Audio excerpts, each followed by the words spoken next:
तो अब नेक्स्ट हम ये चीज समझते हैं कि नेगेटिव सेंटेंसेस किस तरह से बनाए जाते हैं। स्टूडेंट्स, अगर आपको पॉजिटिव सेंटेंस बनाना आता है then negative sentences are not difficult, because हम लोग कर क्या रहे हैं कि पॉजिटिव सेंटेंस के अंदर हमारी स्ट्रक्चर थी subject plus can plus first form of the verb and then object. लेकिन जब हम इसका नेगेटिव सेंटेंस बनाएंगे तो हमें सिर्फ ज़रूरत है एक लफ्ज़ ऐड करने की, और वो लफ्ज़ कहाँ पर ऐड होगा? कैन के बाद। और कैन के बाद हम क्या इंक्रीज करेंगे? Not, can not. और इसका शॉर्टकट जब हम बोलने में आते हैं, जब हम स्पीकिंग कर रहे होते हैं, तो हम उसका शॉर्टकट यूज करते हैं और वो है कांट। ओके, बाकी सारा सेंटेंस वही है जो कि हम पीछे इस्तेमाल कर चुके हैं। सो मिसाल के तौर पे हम कॉलेज नहीं आ सकते हैं, तो सब्जेक्ट कौन है? हम, वी, देन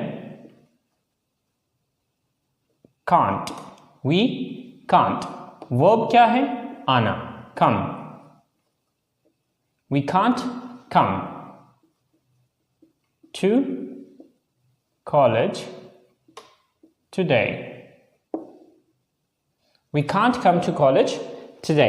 आज हम कॉलेज नहीं आ सकते हैं।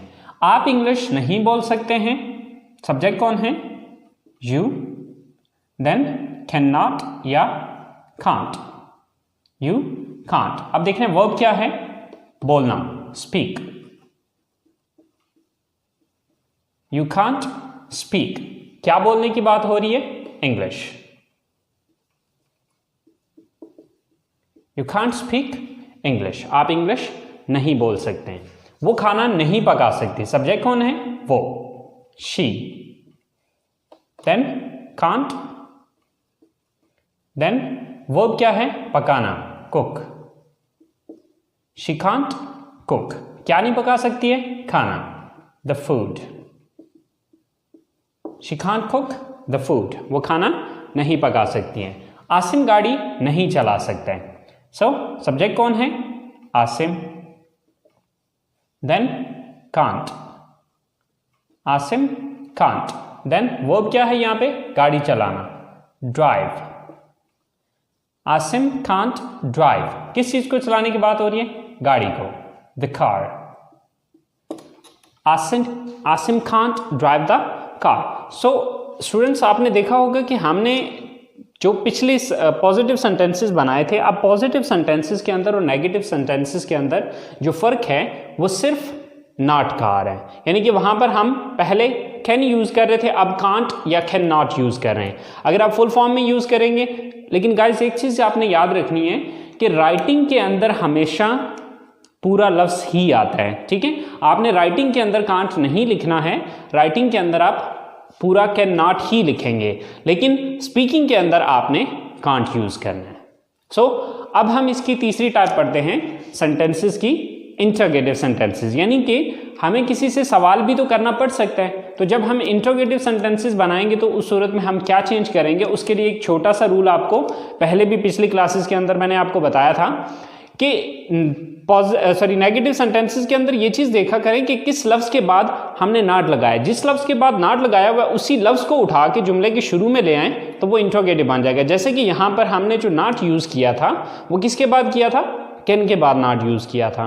तो इसी कैन को उठा के जुमले के शुरू में हम लगाएंगे तो वो इंटरोगेटिव बन जाएगा या सवाल बन जाएगा। तो चले देखते हैं स्टूडेंट्स, इंटरोगेटिव सेंटेंसेस की जो स्ट्रक्चर है, सबसे पहले can, then subject, then first form of the verb and then object या other word.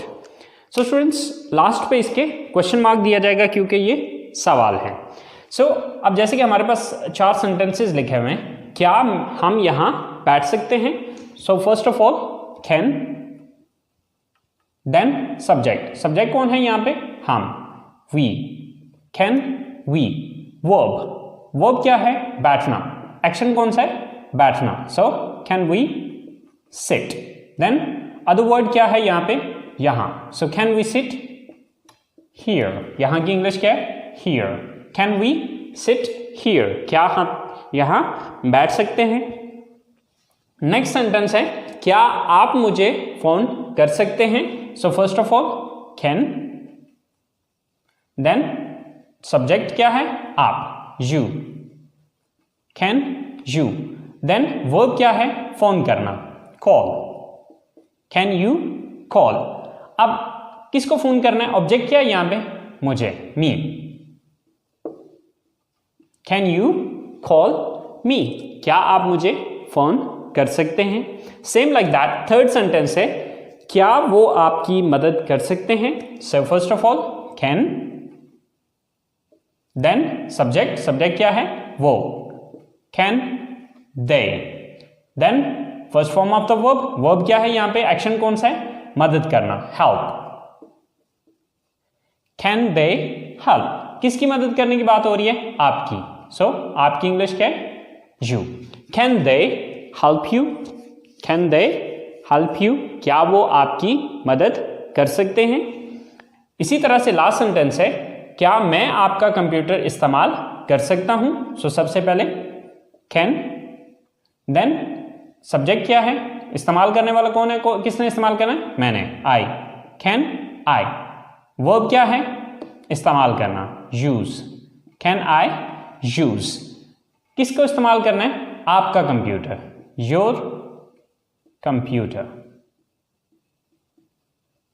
So can I use your computer, क्या मैं आपका कंप्यूटर इस्तेमाल कर सकता हूं? सो स्टूडेंट्स देखिए कि कितना आसान है, जस्ट एक एक लफ्ज की रद्दोबदल करनी है, आगे पीछे करना है और वो इंटरोगेटिव बन जाएगा।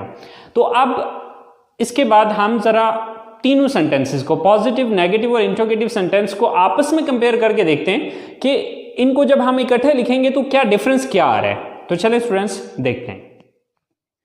स्टूडेंट्स हमारे पास ये तीन सेंटेंसेस हैं जिसमें जो फर्स्ट सेंटेंस है वो पॉजिटिव है, देन नेगेटिव है एंड देन उसी का इंटरोगेटिव है। अब देखिए, आप चाहे बना सकते हैं, ये पॉजिटिव है, आप चाहे नहीं बना सकते हैं, ये नेगेटिव है, क्या आप चाहे बना सकते हैं, ये इंटरोगेटिव है। तो देखें कि इंग्लिश में जिस तरह उर्दू में अगर आप देखें तो यहाँ पर सिर्फ नहीं का इजाफा किया और यहाँ पर शुरू में क्या लगाया, ठीक है। तो इसी तरह से इंग्लिश में भी छोटे मोटे चेंजेस हैं, कोई बड़ा चेंज नहीं है। आप चाहे बना सकते हैं, you can make tea, you can make tea, आप चाहे बना सकते हैं। आप चाहे नहीं बना सकते हैं, अगर मैं ये बात कहना चाहूं then you can't make tea. तो इन दोनों सेंटेंसेस में अगर आप फर्क देखें तो यहां पर मैंने कैन यूज किया और यहां पर मैंने कांट यूज किया। तो कांट जो है ये कैन नॉट का शॉर्टकट है, ओके। सो इसी तरह से, क्योंकि यहां पर नॉट यूज करने का मकसद ये था कि यहां पर उर्दू में नहीं का लफ्ज आया।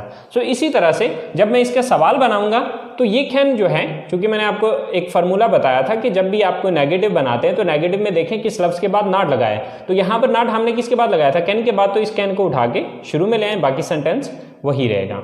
सो can you make tea. So अब यहां पर इन तीनों सेंटेंसेस को आपस में आप कंपेयर करके देखें कि क्या फर्क क्या आ रहा है। यहां पर you can make tea, you can't make tea, तो यहां पर फर्क इन दोनों सेंटेंसेस में सिर्फ कांट का आया। और इस तीसरे सेंटेंस के अंदर हमने सिर्फ इतना किया कि इस कैन को उठा के शुरू में ले गए और ये नॉट खत्म कर दिया, तो ये सवालिया जुमला बन गया। तो स्टूडेंट्स आई होप सो कि आपको कैन मॉडल का यूज समझ में आ गया होगा। इसके पॉजिटिव सेंटेंस किस तरह से बनाए जाते हैं, नेगेटिव सेंटेंस किस तरह से बनता है और इंटरोगेटिव किस तरह से बनता है। आई होप सो आप लोगों को इस बात की समझ आ गई होगी। सो स्टूडेंट्स इसको ट्राई कीजिएगा, इसको प्रैक्टिस कीजिएगा। इंशाल्लाह ज़िंदगी रही तो आप लोगों से अगले लेसन के साथ नेक्स्ट मुलाकात होगी। टेक केयर, अल्लाह हाफिज़।